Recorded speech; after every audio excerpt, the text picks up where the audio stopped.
우리가 2주 전에 오늘 본문 전의 말씀을 우리가 나누었습니다. 오늘 말씀의 제목이 뭐냐면요, 둔감할 때 둔감하고 민감할 때 민감하라, 이렇게 말씀의 제목을 잡았습니다. 여러분, 제가 둔감할 때 그러면 여러분 둔감하고, 제가 민감할 때 그러면 여러분 민감하라, 이렇게 우리 한번 박자를 맞춰서 오늘 말씀을 한번 제목을 한번 하도록 하겠습니다. 둔감할 때, 민감할 때, 둔감할 때, 민감할 때. 여러분, 엘리멜렉은 그저 우리가 살폈던 대로 엘리멜렉은 자신이 기거하던 베들레헴을 떠나서 그저 흉년이 들자 모압 땅으로 내려가게 됩니다. 우리가 문제를 만나서 모압 땅으로 갔다는 것이 잘못이 아니라 하나님의 백성이 하나님과 씨름하지 않고, 그죠? 하나님께 뜻을 여쭈어보지 않고 그저 현실을 도피하고, 그죠? 삶의 궤도를, 하나님의 백성으로서의 삶의 궤도를 이탈한 것, 그것이 바로 잘못된 것이었고, 그 때문에 많은 어려움이 오게 되었다는 말씀을 우리가 나누었습니다. 여러분, 그 잘못된 결과가 어떤 결과가 왔는지 짧지만 아주 함축적으로 분명하게 설명하고 있는 말씀이 우리가 읽지는 않았지만 5절의 말씀입니다. 우리 5절 다시 한번 성경을 보시고 함께 읽으면 좋겠습니다. 5절 읽겠습니다. 시작. 말론과 기련 두 사람이 다 죽고 그 여인은 두 아들과 남편의 뒤에 남았더라. 말론과 기련은 두 아들입니다. 나오미의 두 아들이 죽고, 아들만 죽은 것이 아니라 그 전에 남편도 죽습니다. 엘리멜렉의 실수로 말미암아, 그죠? 가정에 엄청난 어려움이 남편과 아들을 다 잃고 자부들과 시어머니 나오미만이 남게 되는 그 어려운 결과가 생기게 되었습니다. 그런데 여러분, 중요한 것은 뭐냐면요, 루키가 우리에게 주는 큰 은혜가 뭐냐면은 그런 절망의 자리에서 그냥 머무르지 않고 하나님의 은혜로 그것을 회복하는 이야기가, 스토리가 바로 오늘 루키 이야기입니다. 절망의 자리에 그대로 앉아있지 않고 나오미는 자신의 인생을 회복하는 자리로 나아가는 모습을 오늘 본문에 보여주고 있습니다. 6절, 그 출발이 바로 6절인데요 6절을 같이 한번 읽겠습니다. 시작. 그 여인이 모압 지방에서 여호와께서 자기 백성을 돌보시사 그들에게 양식을 주셨다 함을 듣고 이에 두 며느리와 함께 일어나 모압 지방에서 돌아오려 하여. 자, 이 말씀, 6절의 말씀을 시작으로 이제 회복이 시작이 되는 겁니다. 그 회복에는 여러분, 이 여인의 두 가지 아주 결단이 있었는데요. 결단이 있었습니다. 어떤 결단을 했기에 절망의 자리에서 회복의 자리로 그들이 회복이 되었는가? 나오미의 결단을 우리가 먼저 좀 살펴보려고 합니다. 자, 나오미가 모압 지방을 떠나가지고 고향인 베들레헴으로 돌아가겠다고 결단을 합니다. 우리가 읽었잖아요. 6절에 보면 그 여인이 모압 지방에서 여호와께서 자기 백성을 돌보시사 그들에게 양식을 주셨다 함을 듣고 이에 두 며느리와 함께 일어나 모압 지방으로 돌아오기로 결단을 하는 겁니다. 자, 여러분, 그 결단 속에는요, 우리가 오늘 살피려는 게, 그럼 결단했구나, 그게 중요한 게 아니라 그 결단 속에는 우리에게 주는 세 가지 영적인 깊은 요소를 우리에게 가르쳐주고 있습니다. 자, 6절을 다시 보죠. 여러분, 6절이 중요합니다. 6절이 키줄입니다. 오늘 6절을 다시 읽어보죠. 시작. 그 여인이 모압 지방에서 여호와께서 자기 백성을 돌보시사 그들에게 양식을 주셨다 함을 듣고 이에 두 며느리와 함께 일어나 모압 지방에서 돌아오려 하여. 자, 원인은 뭐냐면은, 자, 결단의 과정, 이제 돌아오려고 하는 결단이 생겼는데 그 원인이 뭡니까? 원인이 뭐예요? 듣고입니다. 오늘 본문은 이렇게 말합니다. 듣고, 들었다는 겁니다. 들었고 난 후에 그 결과가 뭐예요? 돌아오려고 이제 결단을 했다는 겁니다. 나오미가 무엇을 들었어요? 이스라엘의 회복의 소식입니다.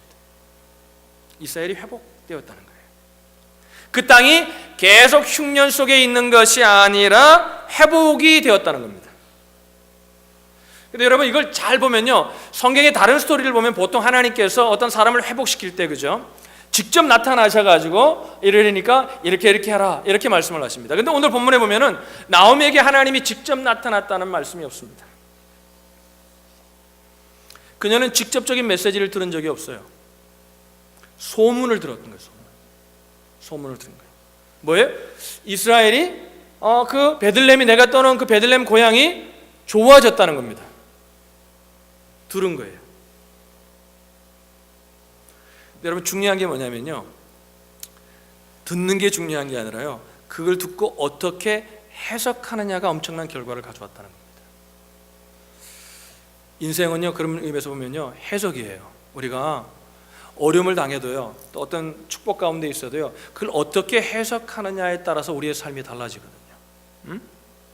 중요한 것은 나오미가 고향 베들레헴의 회복에 관한 소식을 들었는데 그 소식을 어떻게 해석합니까? 6절 다시 보세요. 6절 뭐라 그랬어요? 6절 그 여인이 모압 지방에서 여호와께서 자기 백성을 돌보시고 그들에게 양식을 주셨다 함을 듣고, 뭐예요?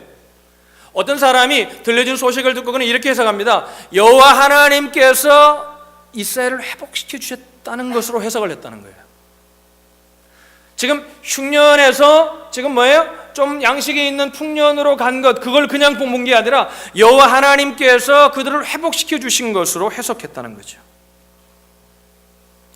베들레헴의 흉년이 그치고 회복되었다는 소식을 인간적으로 듣지 않고 그저 경제가 좋아졌다는 소식으로 듣지 않고 하나님이 자기 백성을 돌보신 사건으로 해석할 수 있었던 그 힘이 바로 나오미를 새롭게 했다는 겁니다. 그 해석의 힘이 나오미를 변화시켰다는 거죠. 우리가 이런 겁니다. 오늘 이 자리에 우리가 앉아 있습니다. 여기 유학도 오고 여기 또 이민을 오기도 하고 여기 잡을 얻어서도 오고, 여러분 그래서 이 자리에 와 있습니다. 그래서 와 있구나를 우리가 아는 게 중요한 게 아니라 왜 와 있느냐를 해석하는 게 중요하다는 겁니다. 우리의 삶을 바꾼다는 겁니다. 여러분 성경에 보면은 많은 인물들이 이 해석에서 실패하는 경우를 보게 되는데요. 우리가 잘 아는 한 인물의 예를 들면 그 대표적인 인물 중에 하나가 바로 삼손이라는 인물입니다. 제가 읽어드릴게요. 사사기 16장, 룻기와 같은 시대 인물이었잖아요. 사사시대에 사는 인물이었잖아요. 사사기 16장 20절에 보면 이런 말씀이 있습니다. 드릴라가 이르되 삼손이여 블레셋 사람이 당신에게 들이 닥쳤느니라 하니 삼손이 잠을 깨며 이르기를 내가 전과 같이 나가서 몸을 떨치리라 하였으나 여호와께서 이미 자기를 떠나신 줄을 깨닫지 못하였더라. 그 전에 블레셋이 쳐들어오면 일어나서 그냥 나가서 그냥 쉽게 싸워서 이기는 힘이, 여호와의 능력이 그에게 있었습니다. 그러니까 이제 드릴라가 삼손을 깨웁니다. 블레셋이 또 왔다는 겁니다. 그러니까 뭐예요? 잠을 깨어 이르기를 내가 전과 같이 나가서 몸을 떨치리라 하였으나 여호와께서 이미 자기를 떠나신 줄을 깨닫지 못하였더라. 여호와께서 자기를 떠나신 줄을 깨닫지 못했더라. 하나님이 이미 떠나가가지고 그 능력이 없어졌음에도 불구하고 자각하지 못하는 겁니다. 민감할 때 민감하지 못하고 둔감해야 되는데 둔감하지 못한 그 모습을 오늘 삼손 속에서 우리는 보게 됩니다. 그러니까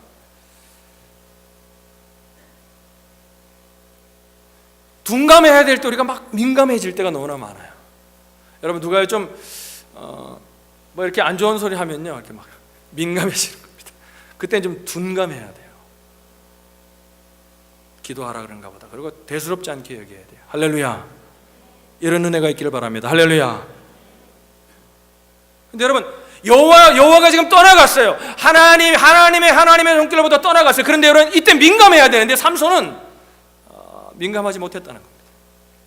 근데 나오미는 베들레헴의 좋은 소식을 들었을 때, 양식을 주셨다는 소식을 들었을 때 그는 민감하게 반응합니다. 이게 하나님께서 주신 사인이구나, 돌아오라는 거구나.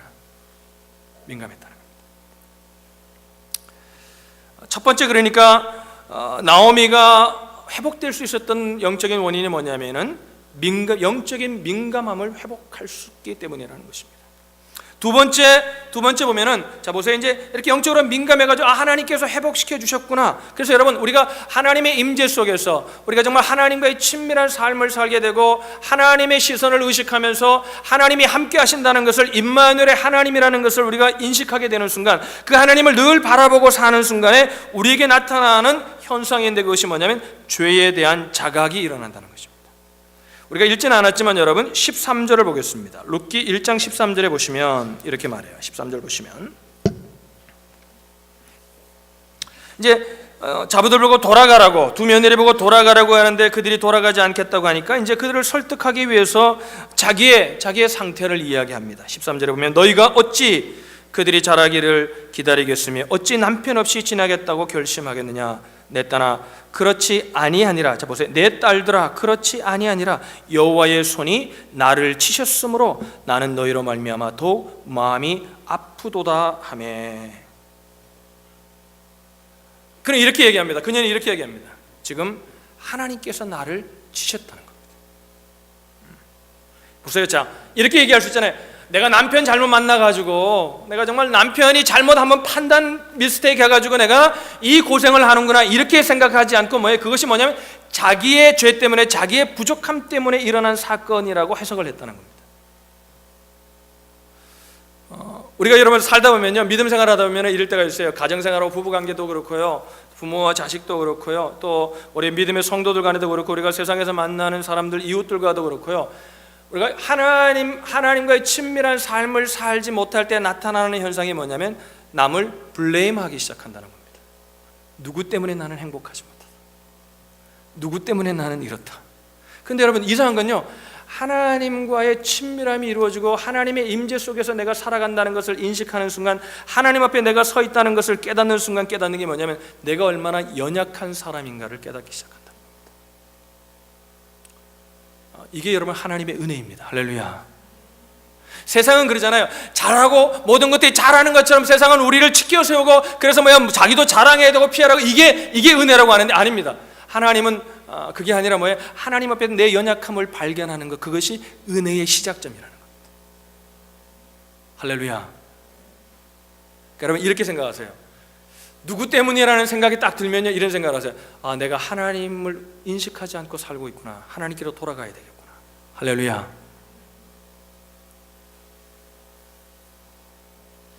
보세요. 나오미는 어떻게 보면 블레임할 수 있는 충분한 이유가 있어요. 그죠? 남편이 결정했잖아요. 그래서 여러분, 우리가 하나님 앞에 자신을 돌아보고 자신의 연약함을 깨닫게 되면은요, 우리는 회복이 되는데요. 세상 사람들은 그러잖아요. 무슨 일들이 일어나고 해프닝이 일어나면은, 안 좋은 일이 일어나면은 그냥 이렇게 얘기합니다. 그냥 재수가 없어서 그렇게 됐다. 아니거든요.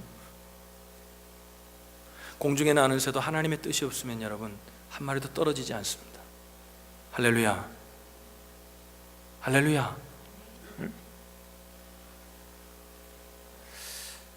성경에 많은 인물들을 보세요. 하나님의 임재하심을 이렇게 경험하고요, 여호와의 말씀을 듣고 정말 그것이 하나님의 말씀이라고 깨닫고 하나님과의 교제가 일어나는 사람들 가운데 나타나는 현상이 뭐냐면 자신의 연약함을 깨닫게 된다는 겁니다. 그 전에 알지 못했던 그 자신 속에 있는 그 부족함과 연약함과 더러움을, 그 죄성을 깨닫게 된다는 겁니다. 이사야 6장 5절에 보면 이사야가 그죠, 주님의 강렬한 임재하심을 경험하고 나면 이렇게 고백합니다. 그때 내가 말하되 화로다 나여 망하게 되었도다. 그때 내가 말하되 화로다 나여 망하게 되었도다. 나는 입술이 부정한 사람이요 나는 입술이 부정한 백성 중에 거주하면서 만군의 여호와이신 왕을 배웠음이라 하였더라. 여러분 이사야는 여러분 무슨 죄를 진 적이, 누구 도둑질한 적도 없고 누굴 미워한 적도 없어요. 그런데 여러분 이사야가 하나님의 강렬한 임재하심을 경험하자 그는 이렇게 고백합니다. 화로다 나여 망하게 되었도다. 나는 입술이 부정한 자다.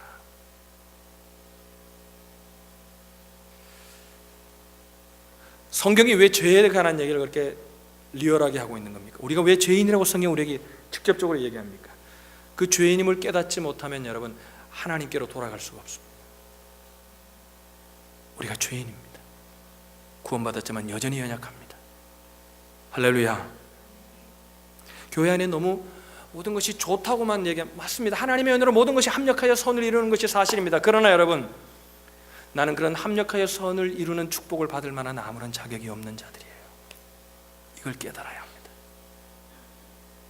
우리가 이 사순절을 맞이하고 사순절을 지나가면서 여러분 속에 십자가를 깊이 묵상하는, 왜 주님께서, 그 하나님이신 그분께서 왜 죽으셔야만 했는가, 그처럼 우리 속에 있는 죄악이 그런 죄라는 겁니다. 그런 악함이라는 겁니다.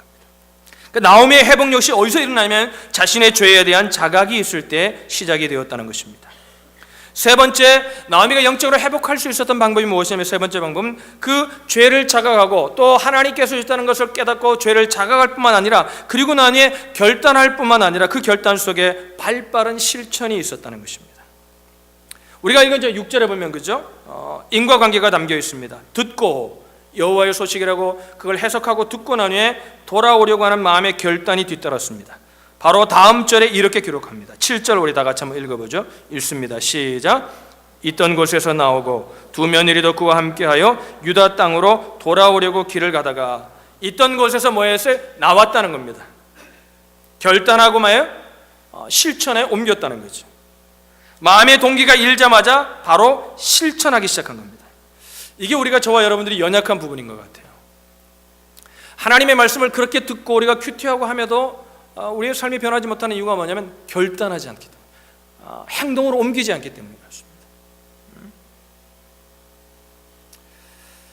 여러분, 우리 속의 잘못들을 발견하고요, 우리 속의 연약함들을 발견하고 하나님을 의지해야 되구나 깨닫는 것 너무나 중요합니다. 그러나 깨달음에서 끝나면 안 된다는 거죠. 그래서 제가 큐티하고 이렇게 쉐어링할 때 자꾸 강조하는 게 입니다. 삶을 나눠야 되는데 자꾸 큐티한 내용을 나누기를 원하는 겁니다.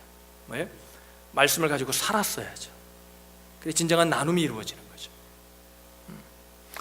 제가 이런 얘기를 해요.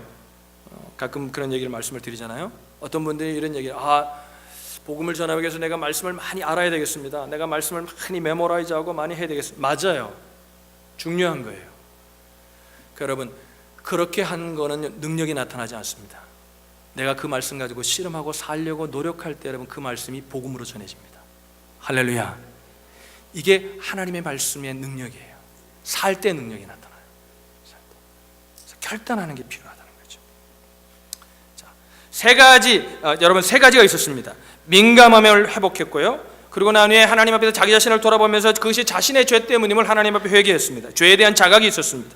그리고 난 후에 자각에 대한 발빠른 결단이 있었어요. 이 세 가지를 우리가 꼭 기억해야 되는데요, 이것이 나오미를 회복의 은혜로 끌었다는 것입니다. 그러면 나오미와 함께했던 룻은 어떤가 우리가 좀 살필 필요가 있겠죠. 룻의 결단 속에서도 이 나오미가 가졌던 이 세 가지가 분명히 있었습니다. 그런데 여러분, 그 세 가지 위에 더 중요한 한 가지를 룻을 통해서, 나오미의 관계를 통해서 우리에게 말하고 있어요. 그것이 뭐냐면요, 8절 말씀입니다. 8절을 한번 같이 읽어보죠. 8절을 읽겠습니다. 시작. 나오미가 두 며느리에게 이르되 너희는 각기 너희 어머니의 집으로 돌아가라. 너희가 죽은 자들과 나를 선대한 것 같이 여호와께서 너희를 선대하시기를 원하며. 거기 보면 이렇게 말하죠. 너희가, 마지막 부분에 보면 죽은 자들과 나를, 죽은 자들은 누구예요? 시아버지 엘리멜렉과 두 남편, 두 자식이었죠. 그 자식을 선대한 것 같이 나를 선대했다. 근데 그 선대했다는 단어가요, 히브리어 단어를 보니까 헤세드라는 단어를 썼어요. 따라합시다. 헤세드. 제가 여러 번 얘기했죠. 헤세드는 뭐라고 그랬죠? 헤세드는 하나님의 속성 가운데 하나인데 하나님의 긍휼하심 속성이에요. 그러니까 보세요. 자, 이거예요. 지금 어머니가 나오미가 남편도 잃었어요. 두 아들도 잃었어요. 자기도 남편을 잃었지만 뭐예요? 룻이 이렇게 얘기하는 겁니다. 이렇게 삶을 사는 겁니다. 자기보다도 뭐예요? 어머니가 얼마나 슬플까 그러면서 여호와의 긍휼하신 마음을 가지고 어머니를 선대했다는 거예요. 헤세드 했다는 거예요. 헤세드. 우리가요, 민감함도 회복하고 죄에 대해서 자각도 하고 또 자각에 따른 발빠른 삶을 삽니다. 여러분, 그러면 뭐냐? 그냥 그것만 있으면요, 헤세드가 없고 그냥 그런 삶만 있으면 그건 율법적인 삶이에요. 무엇이 필요하냐면 그 위에 그 모든 것들을 감싸고 있는 것이 무엇이어야 되냐면 헤세드입니다. 할렐루야.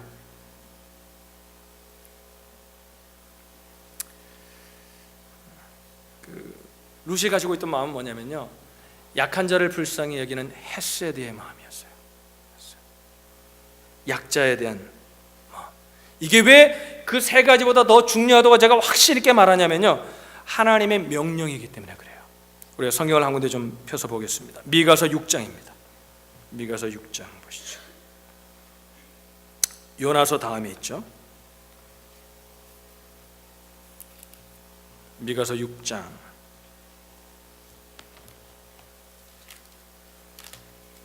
6절로 7절 한번 우리 같이 한번 보죠. 미가서 6장 6절 7절 보겠습니다. 내가 무엇을 가지고 여호와 앞에 나아가며 높으신 하나님께 경배할까?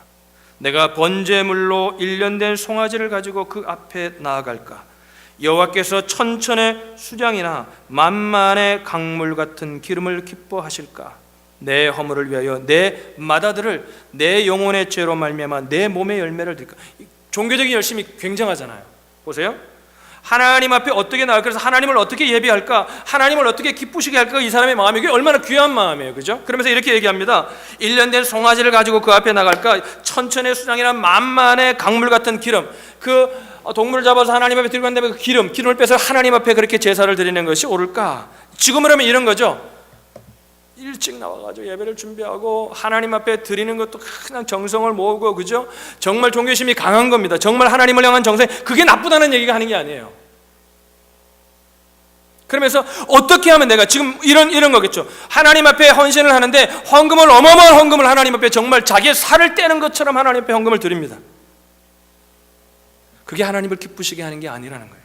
답이 뭡니까? 하나님께 나아가는 자가 가져야 될 답이 8절에 나옵니다. 미가서 6장 8절이에요. 8절 우리 다 같이 한번 읽어볼까요? 시작. 사람아, 주께서 선한 것이 무엇임을 내게 보이셨나니. 뭐예요? 하나님께서 선한 것이 무엇임을 너에게 분명히 보이지 않았느냐 말하는 거예요. 그러면서 이렇게 말합니다. 여호와께서 내게 구하시는 것은 오직 정의를 행하며 인자를 사랑하며 겸손하게 내 하나님과 함께 행하는 것이 아니냐. 오직 정의를 행하며, 거기 인자를 사랑하며, 그래서 거기 인자를 사랑하며가 뭐냐면요, 인자가 헤세드예요. 긍휼히 여기는 마음이에요. 그러니까 이런 거죠. 하나님 앞에 아무리 우리가 정성과 예배를 드려도 우리가 이 땅의 삶을 살면서 사람들을 긍휼히 여기는 마음이 없다면은 그건 하나님 보시기에 아무것도 아니라는 거죠. 거짓이라는 거죠. 하나님과 더불어 정의를 행하고 연약한 자를 향한 헤세드의 마음으로 그들을 돌봐주며 하나님과 함께 동행하는 것, 이것이 바로 하나님과 함께 동행하는 것이고 하나님이 기뻐하시는 것이다. 그것이 바로 헤세드의 마음이라는 거예요. 그러니까 나오미가, 여기 보세요. 나오미가 남편을 잃고 두 아들을 잃었을 때 룻도 자기의 남편을 잃었지만 그보다는 남편과 자식을 잃은 그 어머니가 어떨까? 그러면서 뭐야? 그 어머니의 마음을 헤세드의 마음으로 긍휼히 선대했다는 겁니다. 선대했다. 우리가요, 왜 이렇게 헤세드의 마음을 가지고 살아야 되냐면요, 그럴 때 하나님의 우리가 주시는 축복을 받습니다. 그 첫 번째 축복이 뭐냐면요, 영적인 축복을 받습니다. 그 놀라운 축복 중에 하나가 영적인 축복인데 보세요. 나중에 어떻게 돼요? 헤세드의 마음을 보여주었더니 이 이방 여인이 다윗의 조상이 되고, 이 이방 여인이 어떻게 돼요? 예수 그리스도의 조상이 됩니다. 할렐루야. 여러분, 헤세드의 마음이 없이는요, 룻이 나오미를 따라서 베들레헴으로 돌아갈 수 없어요. 여러분, 유대인들은 이방인을 개처럼 여깁니다. 예수님 때에도 개처럼 여기잖아요. 사사시대는 더했어요. 나중에 보아스와의 대화에도 보면 보아스가 그걸 얘기합니다. 그 당시에 그 상황을 얘기합니다. 그럼에도 불구하고요, 자기가 가서 그 멸시와 그 어림을 당할 것을 알면도 불구하고 시어머니를 혼자 보낼 수 없는 그 긍휼한 마음, 헤세드의 마음, 그 마음을 가지고 시어머니를 따라봄으로 영적인 축복, 다윗의 조상 예수 그리스도의 조상이 되는 영적인 축복을 받았다는 겁니다. 두 번째 축복은 뭐냐면 육적인 축복이에요. 룻이 베들레헴에 정착하고 나중에 이제 스토리를 보겠지만, 여러분 나중에 우리가 좀 시간이 되면 또 고난주간때 좀 룻기를 살피려고 하는데요, 보면요, 룻이 베들레헴에 정착하고 보아스를 만나게 되는데 보아스가 룻에게 너무 잘해주는 거예요. 다른 사람들은 이방인이라고 멸시하고 그러는데 룻에게 너무 잘해주는 겁니다. 모든 걸 그냥 호의로 베푸는. 그러니까 룻이 좀 부담이 되는 게, 남자잖아요. 남자인데, 그죠? 여기까지. 그래서 물어요. 룻기 2장이에요. 2장 10절에 보면 너무 부담스러워서 이렇게 묻습니다. 룻기 2장 10절을 보죠. 2장 10절 보시면 이렇게 말해요. 룻이 엎드려 얼굴을 땅에 대고 절하며 그에게 이르되 나는 이방 여인이거늘 당신이 어찌하여 내게 은혜를 베푸시며 나를 돌보시나이까. 부담스러운 거죠. 그러자 보아스가 뭐라고 대답해요? 11절이에요. 11절 같이 읽어볼까요? 시작. 보아스가 그에게 대답하여 이르되 내 남편이 죽은 후로 네가 시어머니에게 행한 모든 것과 내 부모와 족고국을 떠나 전에 알지 못하던 백성에게로 온 일이 내게 분명히 알려졌느니라. 보아스가 뭘 기억하는 거예요? 그 시어머니의 아픔을 기억하고 그 고향을 떠나서 그 시어머니를 섬기기에 온 그 마음을 보아스가 보았다는 거예요. 헤세드의 마음을 보았다는 거예요. 그래서 내가 너를 선대한다. 그래서 여러분, 여러 청년들이 많은데요, 배우자를 만날 때 이런 헤세드의 마음 가운데 만나시길 바랍니다. 할렐루야. 그러면 보아스를 만나는 거예요. 그러면 룻을 만나는 거예요. 근데 열쇠 몇 개 있나, 저 사람하고 살면 내가 좀 좋아지거나, 그 사람을 긍휼히 여기는 마음이 아니라 욕심을 가지고 만나면 인생의 고통임을 절절하게 깨달을 수도 있다는 겁니다. 웃는 사람들은 이게 경험이 있는 거예요.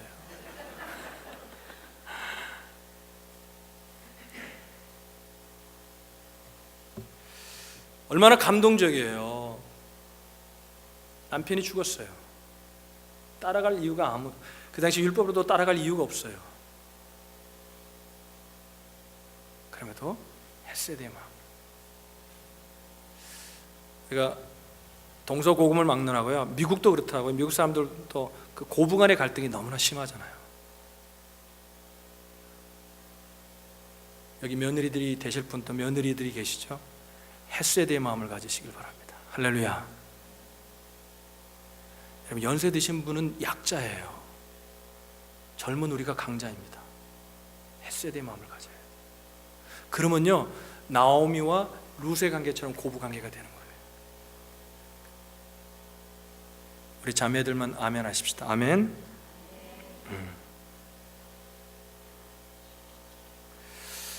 제 개인적인 간증을 하나 하고 오늘 말씀을 좀 마무리하고 그러도록 하겠습니다. 제가 개인적으로 누렸던 복에 대해서 좀 나누고 싶습니다. 여러분 아시는 분은 아는 대로 제가 미국에 유학 오기 전에 아르헨티나에서 6년간 사역을 했습니다. 원래 아르헨티나 가려고 계획했던 게 아니라 유학 가려고 I-20까지 다 받아서 이제 미국 오기로 날짜까지 결정해 놨는데, 교회에서 담임 목사님이 좀 네가 아르헨티나 가서 사역을 좀 도와줘야 되겠다. 그래서 그게 하나님의 뜻인 줄 알고 정말 모든 걸 다 포기하고 아르헨티나로, 남미에 뭐가 올 게 있겠어요, 그죠? 6년간 그쪽에서 사역을 했습니다. 정말 열심히 사역했습니다. 정말 영혼들을 긍휼히 여기면서요, 가서 예배 드릴 때마다 정말 하나님의 은혜가 있었고요, 정말 가서 신방하면서 그 위로하면서 하나님의 위로하심들을 경험하고 위로의 통로가 되고 정말 열심히 사역했습니다. 너무 사역하다가 과로해가지고요, 쓰러져서 죽을 뻔한 적도 있었어요. 저희 집사람이 그래도 발견해가지고 다행히 제가 화장실에 샤워하다가 쓰러졌어요. 아래 2시간, 3시간씩 밖에 못 자고 사역을 정말 열심히 주님을 섬겼습니다. 근데 어느 날요, 이게 참 사람 마음이 그렇게 영혼을 사랑하면서 정말 헤세드의 마음으로 정말 그들의 아픔이 내 아픔인 것처럼, 그들의 기쁨이 내 기쁨인 것처럼 이렇게 나누면서 그렇게 막 열심히 사역하면서 이제 교회도 막 부흥을 했어요. 제가 한 건 아니지만 가서 함께 사역을 하면서 담임 목사님을 도와가지고 사역하면서 한 150명 되는 교회가 한 1000여 명 넘는 교회로 부흥을 했습니다. 선교도 어마어마하게 많이 하고요. 정말 하나님이, 그래서 모든 게 이제 막 다 안정이 돼가니까 어느 날 이런 마음이 제 마음속에 딱 드는 거예요. 이걸 언제까지 해야 하나? 나 유학 가야 되는데. 이런 마음이 딱 드는 겁니다. 여러분, 그게 잘못은 아니잖아요. 그래서 유학을 가야 되지. 그렇지, 제가 정신을 차리고 내가 그동안 잊고 있었구나. 그래 내가 미국으로 유학을 가야지. 그리고 몇백 불이라도, 한 100불, 200불이라도 가서 이제 비행기 표라도 있어야 갈 거니까 이제 돈을 모으기로 결정했습니다. 그런데 여러분, 그 마음을 갖고 남부터 제 눈에 영혼들을 향한 눈물이 그치는 거예요. 똑같이 설교하고 똑같이 사역하는데 기쁨이 없는 거예요. 그렇게 기쁘게 했던 사역이 더 이상 기쁘지 않은 거예요. 너무 힘든 거예요. 이유가 무엇이었을까요? 그때 기도 가운데 하나님이 참 감사하게 깨닫게 하셨어요. 그게 뭐냐면요, 내가 모든 계획 가운데 하나님의 영광을 위해 한다고 했지만 내가 중심이었다는 사실을 깨달았어요.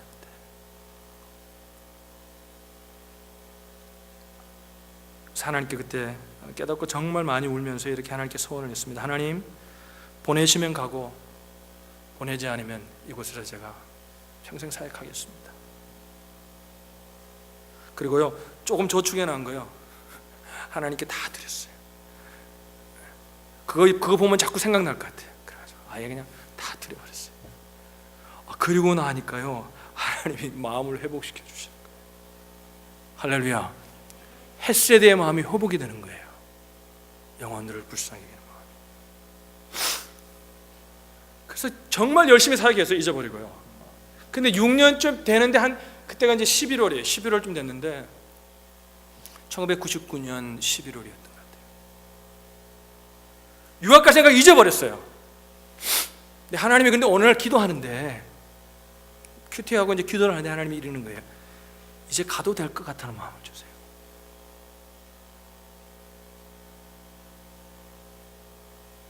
그래서 제가 또 기도해봤어요. 이게 내 마음인가? 기도했더니 가도 좋다는 마음이 생겨요. 자꾸 전혀 계획하고 생각하지 않았거든요. 갑자기 주신 마음이에요.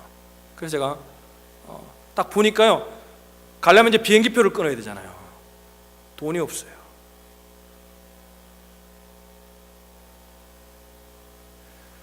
제로예요. 비행기 값도 없어요. 물론 뭐 부모님께 좀 부탁하면 좋겠죠. 그러나 그건 하나님의 뜻은 아니잖아요. 그렇게 하고 싶지 않고. 근데 돈도 없는데 어떻게 가요? 그랬더니 하나님이 일단 가라는 거예요. 마음을 정하고 담임 목사님에게 이제 내년에 사역을 그만두겠다고 얘기하라는 거예요. 그 담임 목사님도 얼마나 뻥쳤겠어요, 그죠? 11월에 제가 한 주 동안 기도하고 금식하고 기도했는데 계속 그 말씀을 주셔서 갔어요.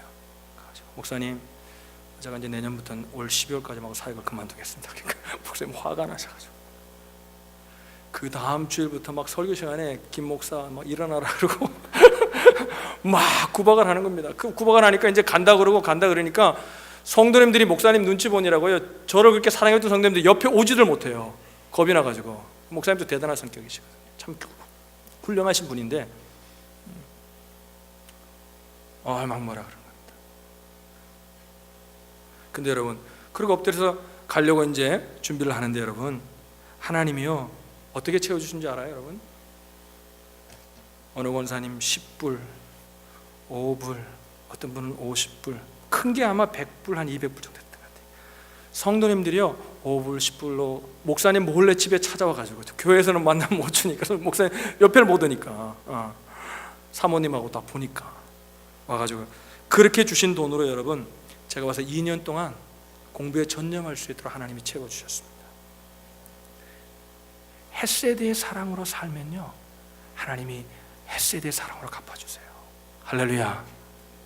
여러분, 힘들고 우리가 영혼을 섬기고, 그죠? 나를 위하지 않고 정말 이웃들을 위해 살고 내 주위에 연약하고 좀 안 된 자들을 돌보는 것이 때로는 힘들고 어려울 때가 있어요. 그러나 여러분, 그것이 바로 헷세대의 축복을 받는 길임을 잊지 마시기를 주님의 이름으로 축원합니다. 가정에서요 사랑받으려고 하지 말고요, 헷세대의 사랑을 주는 자가 되세요. 내가 저들을 사랑하려고 나 옆에 붙여주셨다, 이렇게 생각하면 좋아요. 여러분, 우리가 연약한 누군가를 향해서요 하나님의 헷세대 정신으로 섬기는 것은요 손해되는 일이 아니에요.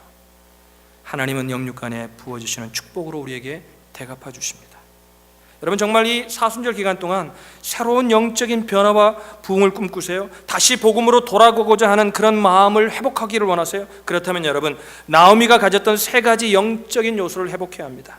민감함을 회복하시고요, 죄에 대한 자각을 회복하시고요, 그 자각에 따른 발빠른 결단이 있고요, 그러나 그것보다 더 중요한 것이 있습니다. 그것이 뭡니까? 헷세대의 마음을 회복하는 겁니다. 긍휼의 마음을 회복하는 겁니다. 그래야 할 때 이 수렁에 빠진 2 여인을 건지셨던 그 하나님께서 저와 여러분들의 아픔과 눈물이 있지만 그 가운데서 우리를 회복시키시고 우리를 새롭게 하실 줄로 믿으시기를 바랍니다. 기도하겠습니다.